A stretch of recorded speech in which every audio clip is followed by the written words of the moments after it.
Witajcie moi roztomili.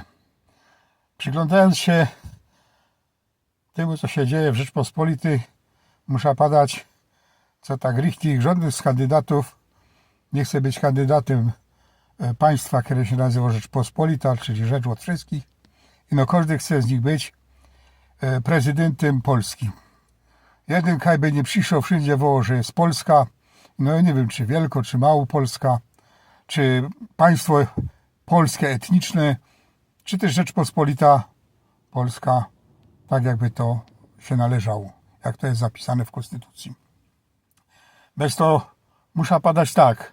W związku z tym, że żaden z kandydatów, do których my się zwrócili, co by się wypowiedzieli na piśmie, czy są za językiem, za etnicznością i za terytorium województwa górnośląskiego bez ziemi śląskich.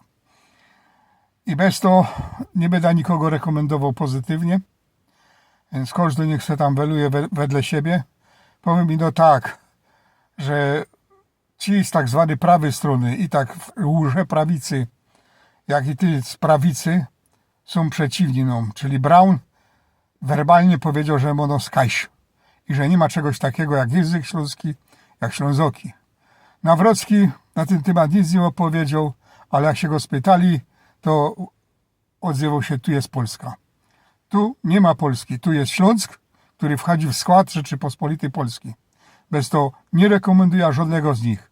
A mam żal do siebie i do wszystkich, tak powiem, liderów śląskich, że żaden nie wpadł na taki pomysł, co by też wystartować do wyborów na prezydenta Rzeczpospolitej, pozbierać te 100 000 podpisów, co by się dało i publicznie powiedzieć, kaj my są, jak my są i czego my chcemy.